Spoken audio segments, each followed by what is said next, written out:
We're going to get personal. Let's go. Let's go. John Legend is a global superstar, a groundbreaking activist, and one of only 21 artists to achieve EGOT status. And the Oscar goes to... winning an Emmy, Grammy, Oscar, and Tony. But behind the music was a childhood marked by struggle and systems that failed his community. My mother even spent some time in our local jails as she was struggling with drug addiction and mental health issues during my teen years. As I think about how I make change now, I'm always considering the family I came from, the community I came from, and seeing what I can do to change those systems. And through it all, it's the family he built that keeps him grounded and laughing. Kids have a unique way of holding our feet to the fire. Chrissy's always been good at roasting me, and Luna has taken on some of that. So whenever she doesn't like my outfit, she'll let me know.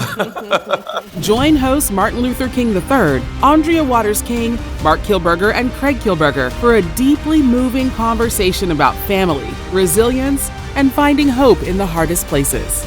We want to speak up, even when it may be against what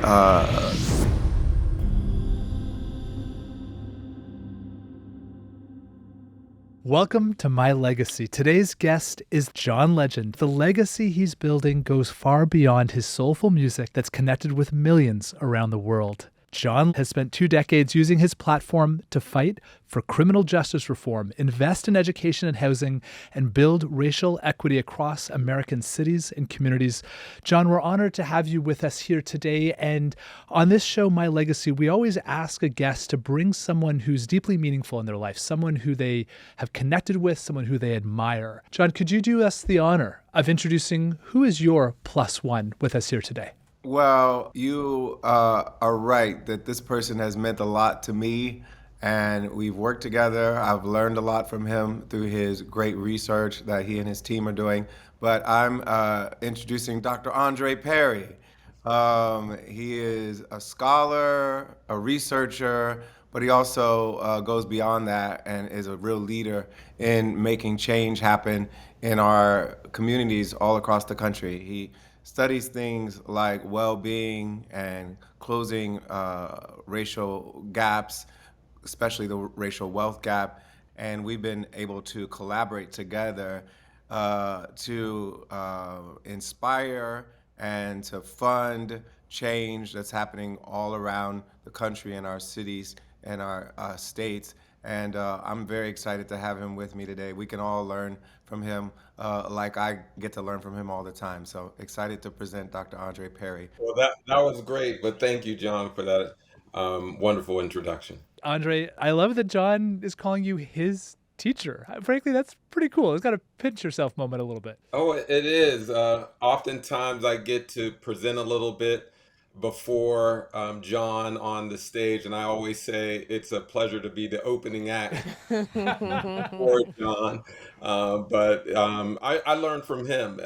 He actually has a background that's similar to mine. I mean, he was a consultant for Boston Consulting Group, and so he put together all the spreadsheets and the PowerPoint decks that I put together.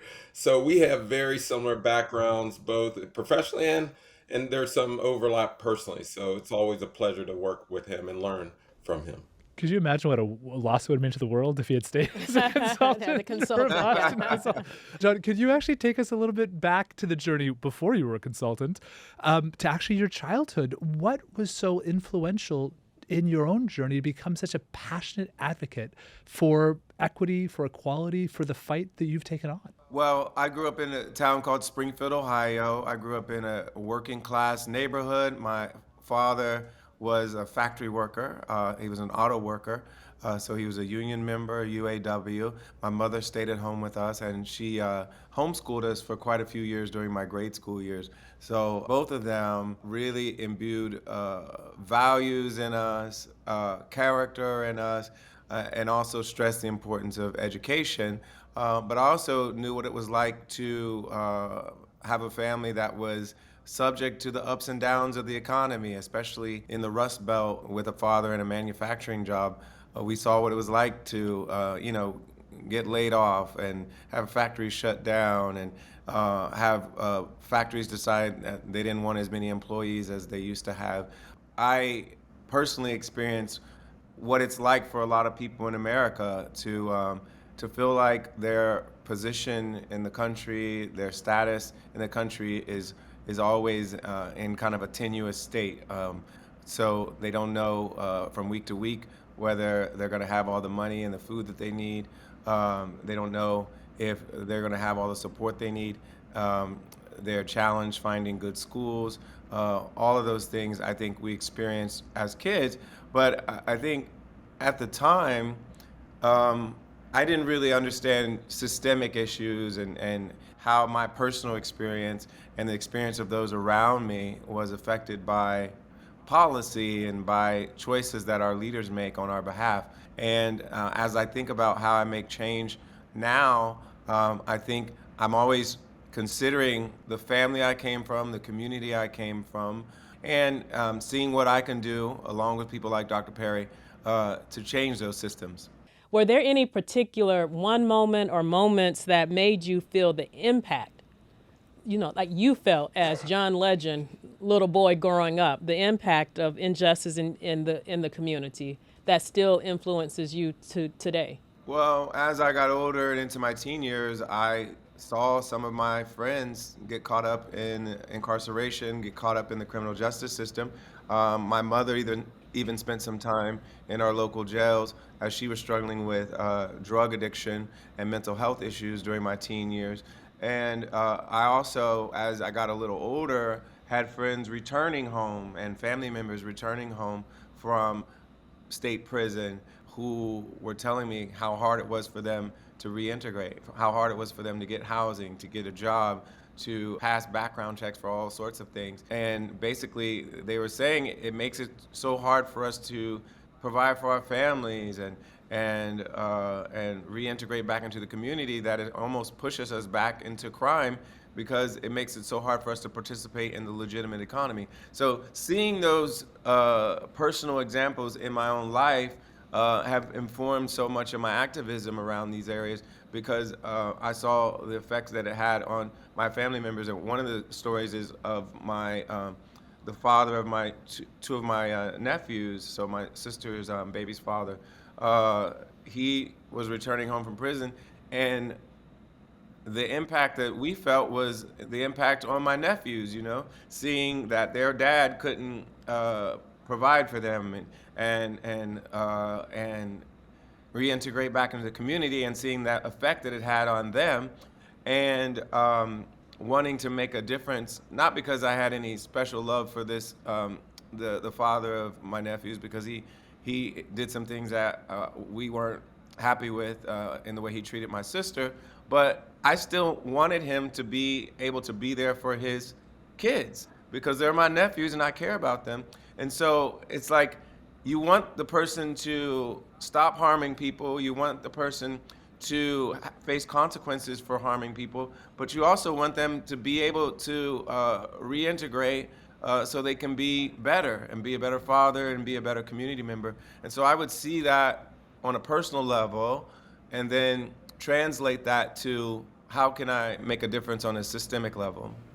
John, I can really hear in your voice how hard that was.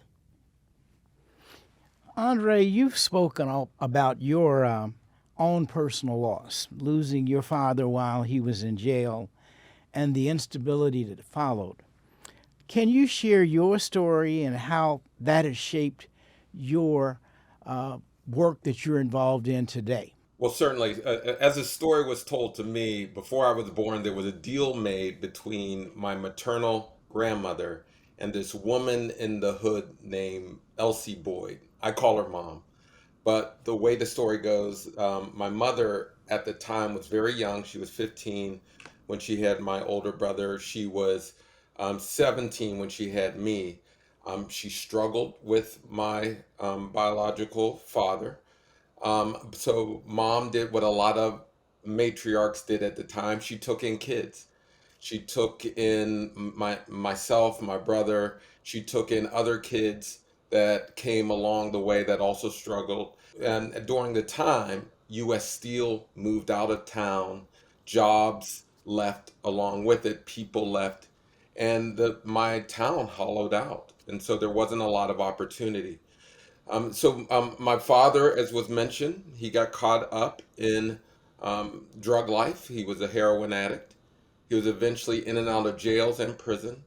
He was eventually murdered inside of Jackson State Penitentiary, which is a penitentiary outside of Detroit, where he was born. Um, but there was instability in some respect, but mom brought a lot of stability to my life.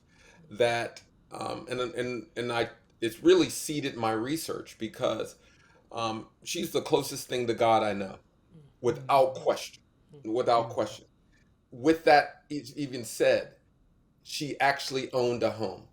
Actually, her son owned a home through the GI Bill. He was a GI. He got to have a home in which she essentially adopted the home as well. And so she leveraged that asset to take care of children all across the neighborhood. And so my story is one certainly that fuels and inspires my research. I have brothers and sisters who aren't related to me. I consider John a brother, and in many ways, I write a lot about power. And for me, power is about expanding your family, expanding the concept of family. But we also have a responsibility to do for our family members the same way mom did for me, and the same way my research should do for others. John, question to you. Your activism has been nothing short of profound and awesome. We're all awestruck of what you do. Of course, for those who do not know, who are listening or watching, you focused first on inequality in the education system. You worked on the school to prison pipeline issue.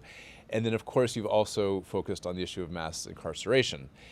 Now you're putting all that, you're culminating all that insight, all that wisdom with Human Level. So for those who are not familiar with Human Level, tell us, why is this so important, and why are you so passionate about it, and why is this the best way in your mind to make the biggest impact? Well, at Human Level, we're really focused on the community level. We believe that these community level interventions are so key to affecting how people actually live their lives and their well-being. So a lot of these issues are like housing and neighborhood development, small business development, access to groceries and access to services that you need in the community, access to health care and all these things that are really fundamental to how people live their everyday lives. And so often we focus on national politics, who's the president, who's the Speaker of the House, who's the Majority Leader of the Senate, and those are all important things. But when we think about the interventions that affect people's daily lives, their walk to the bus stop, their access to an affordable home, the things that affect how daily life is lived for so many people, a lot of those decisions are made on a local level. And so at Human Level, our focus is on placing fellows in the government who are requested by the mayor or the city manager and asked to come and work on specific issues that affect people who are often marginalized and don't often have a seat at the table. If the city is going to spend money, if the city is going to make decisions about budgets and priorities, then every community needs to have a seat at the table, and we need people placed in city government whose mission is to increase equity, whose mission is to make sure that people who hadn't had a seat at the table before are listened to. And we figure if we can affect some of our largest cities with the highest concentrations of population in the country, then we can really affect the entire nation. I love the mission. I love the name. I love every aspect of it because, to your point, so often we're focused on the shiny federal or state. Yeah. But where real change Yeah. happens is the grassroots. And so, Andre, can you actually tell us about what is truly working at that human level that John and all of you experienced? Yeah. One of the things that we do together is what we call walk the block, and our general philosophy is we have to emphasize on things that are working. Too often we point to the disparity, what's broken. And by the way, no one invests in problems. They invest in solutions.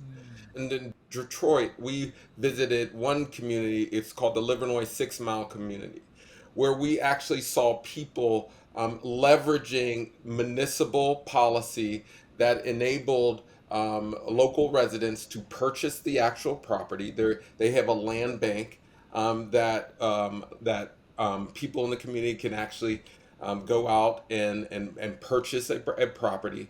But also, there were several investments in that area, for everything from the streetscapes to the facing of the buildings, and investments in developers who actually live in that Livernois 6 Mile area.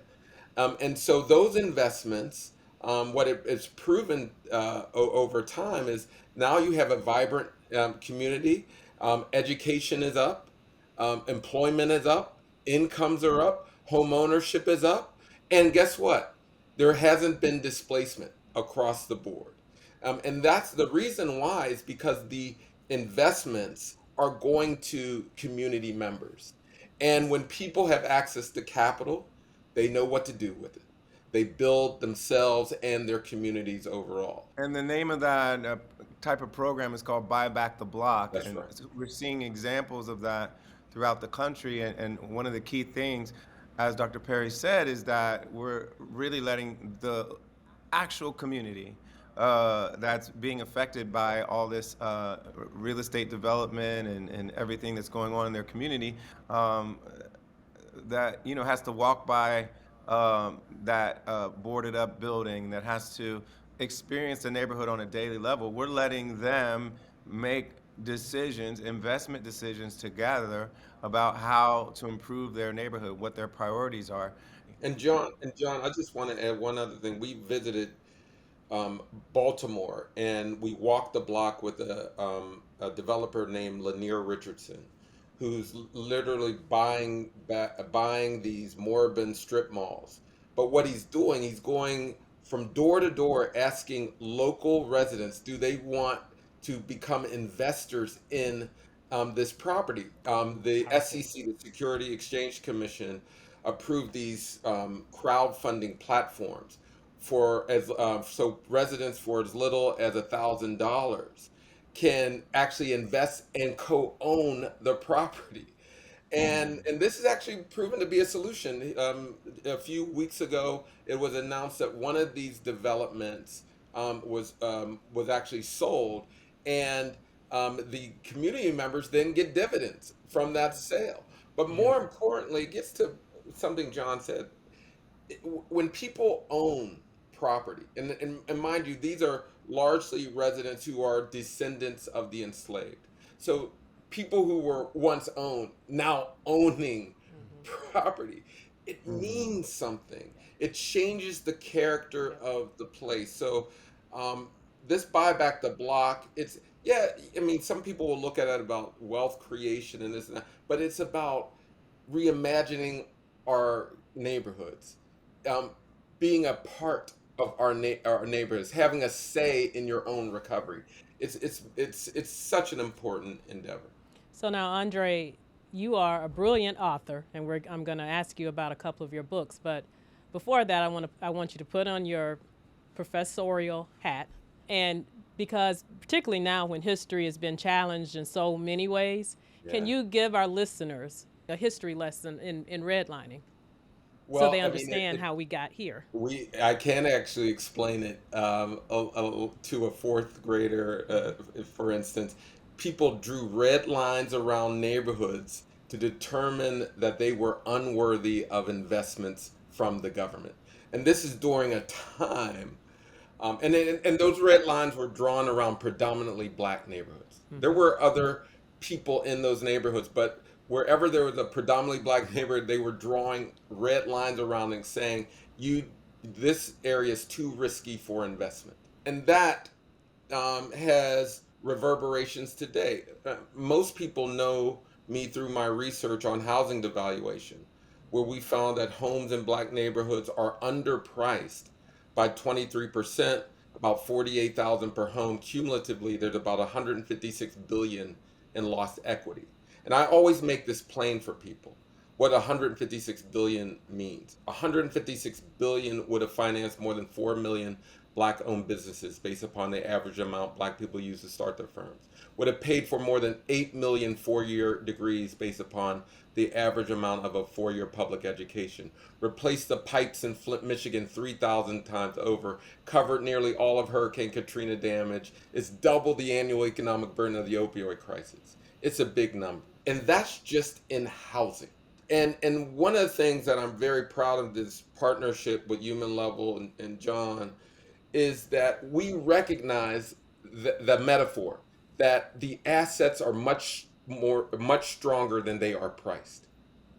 And we also recognize that it's not the housing that's devalued as much as the people that are devalued.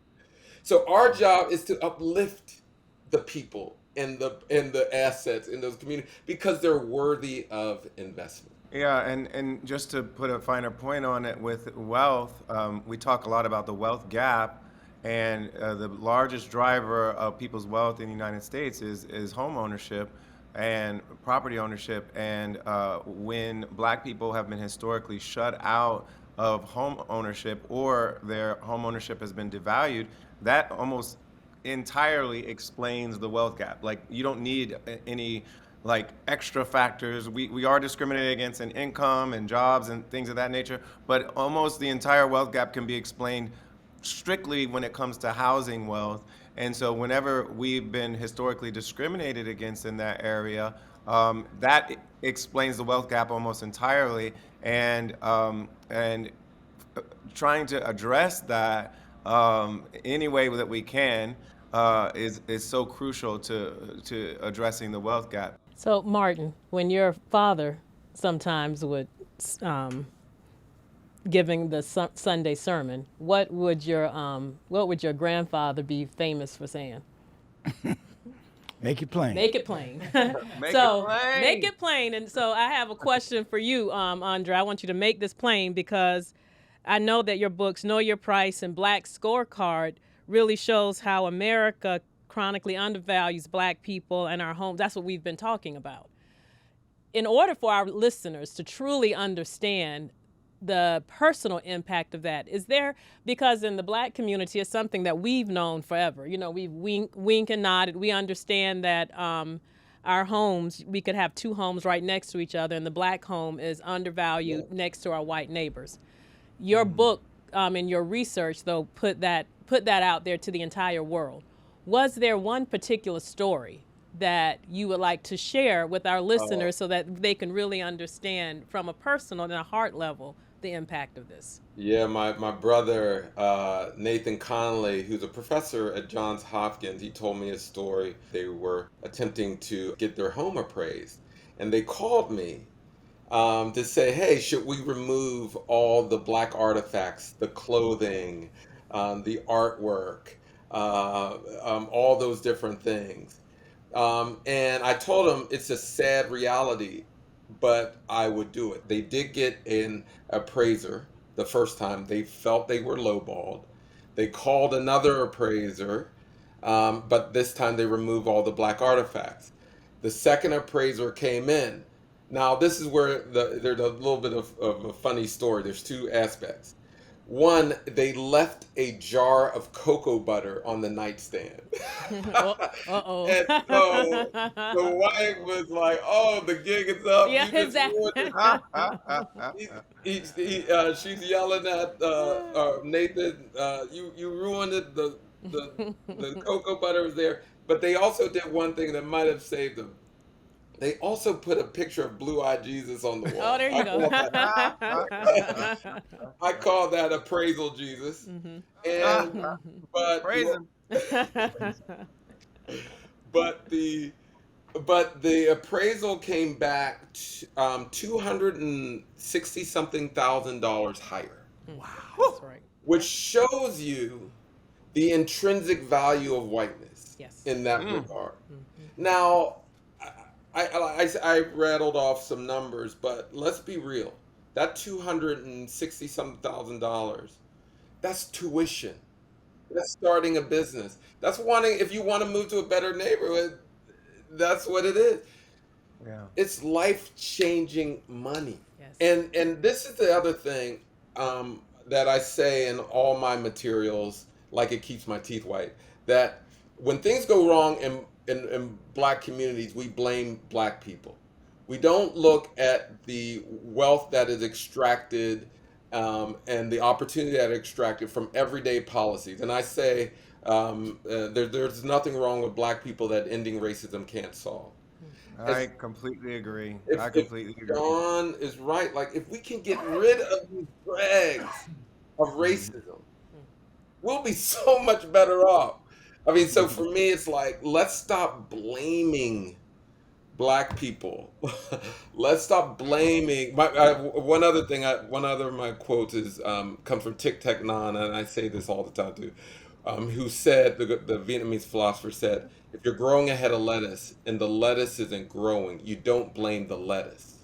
You look to see if the soil's enriched, if it's getting sunlight, if it's getting rainwater. You never blame the lettuce. But when things go wrong in black communities, we blame the immigrants. We blame the teachers. We blame we got to look at the structural and not and get out of this blaming game. If this conversation is resonating, we'd love for you to subscribe to the show and maybe share it with someone who needs to feel a little less alone today. Now, John, your oldest daughter, Luna, I think is 9 years old. Yeah, she's 9. Okay. We have a 17-year-old teenager. So, just you wait. Because I've heard about these adolescent years. I'm not particularly looking forward to it, but we'll get through but it. you will. But the thing about it is that kids have a unique way of holding our feet to the fire, right? Yes. So, she's not they're not impressed that you are, they will come back to being impressed that my dad is an EGOT winner. But until they get to that point, when you both come home at night, you're just dad. So what are some ways in which she's kind of held your feet to the fire? Well, they make it clear that they want to be made a priority. So, daddy's got concerts, daddy's got work to do, but daddy's got to make sure he shows up for them. And they're already expecting that from me, and I want to deliver that for them. But they'll definitely hold my feet to the fire. If I can't make a performance or a game or something like that, they'll let it be known that they're not happy about it. And, I need that check on myself sometimes. Not that I don't want to be at those things, but, there are a lot of competing scheduling things that are always happening, and they remind me to make sure that they're a priority. And then Chrissy's always been good at roasting me, and I think Luna has taken on some of that. So whenever I'm getting dressed in the closet and she doesn't like my outfit, she'll let me know. And she's not trying to flatter me. If she don't like my outfit, she'll tell me right there. And I have a feeling there's a lot more of that to come as she crosses into double digits. Oh, yeah. And, it's so interesting because Martin's parents were seen as a partnership grounded in purpose. And I have to tell you that for Martin and I, you and Chrissy give that same energy. We really are a partnership. We focus on some separate things philanthropically, but so much of it goes hand in hand with each other. And, she's got a food business and she's very focused on hunger as an issue and helping to feed children especially as an issue. And then as someone who's gone through her own challenges when it comes to reproductive rights, she's been very attuned to that issue. And we collaborate as much as we can. And I think overall our kids see that we care about the world. We want to speak up even when it's not always the most popular thing to do, even when it may be against what those in charge want us to say. We have the courage to speak up, and hopefully they'll take those lessons with them and have that same kind of courage. Was that something that both of you all, were you all both already individually active in social justice in communities, or is that a path that you all found together? Well, we met when I was in my mid 20s and Chrissy was in her early 20s. So, we were pretty young when we met. We've been together, we've been married for almost 12 years, but we've been together for much longer than that. So we've really grown up together. A lot of our adult lives have been together. And so I think we learned from each other. I was a little older than Chrissy, so I think she saw a lot of the work I was doing, and it helped her find her voice as a philanthropist and as someone who's engaged politically. Like Chrissy just did a wonderful visit to a reproductive health center in Memphis, Tennessee, and she's done visits in Atlanta and other places around the country. And she gets to learn so much from folks who do this work every single day. And we learn from each other that it's so important to listen to folks who are doing the work every day, listen to activists. Don't come in there thinking that just because you're the famous one and you're the celebrity that you have all the answers, but really listen, really value the community that you're working with and their lived experience, and learn from them, and then use your platform to amplify what they have to say, amplify what they need, and advocate for them. But always be listening first and learning first. All right, you said that you all dated for a while. This is a question because I see. Did you hear? Did you hear my husband groan? Because I want to see. We're gonna get personal. Let's no, go. Let's no, go. just one quick question. Because I want to see, did you all beat our time dating or not? How long did you date before you got married? So I proposed 5 years after we met, but we didn't get married till exactly 7 years after we met. So to the day we got married. We met on September 13th, 2006, and we got married that weekend in 2013, seven years later. Well, the listeners and viewers are going to want to know the answer now to the question. What was the question? Okay, I'll 10 save 10 you, years. 10 years, which always And, lovingly remind we you. were young when we started dating, like I said, and Chrissy was young. I met her when she was 20, about to turn 21. Yeah. And so, we still had growing up to do before we were ready to get married. But I feel like it all happened when it was supposed to. My father delivered the I Have a Dream speech 62 years ago this month. Mm-hmm. And every year I ask myself if we're closer toward achieving his dream, or are we getting further away? What is the one thing, and this is actually to both of you, that it would have the greatest impact on making my dad's dream a reality? Wow, that's big. I tend to focus on housing largely because it's connected to so many other social systems. When you live in an area where home ownership is higher, you literally live longer. You have higher levels of well-being, less likely to be incarcerated, more likely to own a business, because we know what equity can do. Home ownership is such a critical piece of excelling as a community. And I think Dr. King would have wanted, and he did want, housing equity, making sure that people had an opportunity to own a home, not just from the wealth building aspect of it, but it really does build community. And then related to that, and I mentioned it, I do believe that we can build enough wealth where people can have well-being, the kind of well-being that everyone deserves. Closing wealth gaps, we talk about closing the wealth gap. That's going to take some time and some generations to do that. In the meantime, we can expect people to have a certain quality of life that where they're fulfilled, that they're enriched, where they can pass on something to their children. So this work that John and I are doing, it's around well-being, because as a metric, we don't have to wait for generations for people to have the kind of well-being they can get tomorrow. we can we can implement housing policy, we can implement education policy, we can do some things today that will provide the kind of well-being that will sustain families and entire communities overall. Well, I think a lot about your father's phrase, the beloved community, and what it means to have love for one another, and how that love is translated into policy. And like Dr. Perry's referring to, we can translate love into fair housing policy and thinking about community building.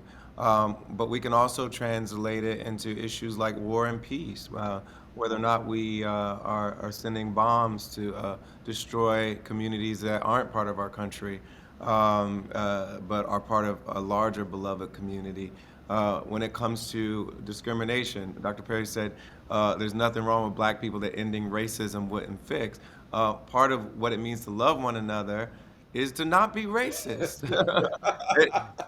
it, it sounds so simple, but to not discriminate against people because of the color of their skin, to not treat them worse, to not deny them resources, to not appraise their home at a lower level because of the color of their skin.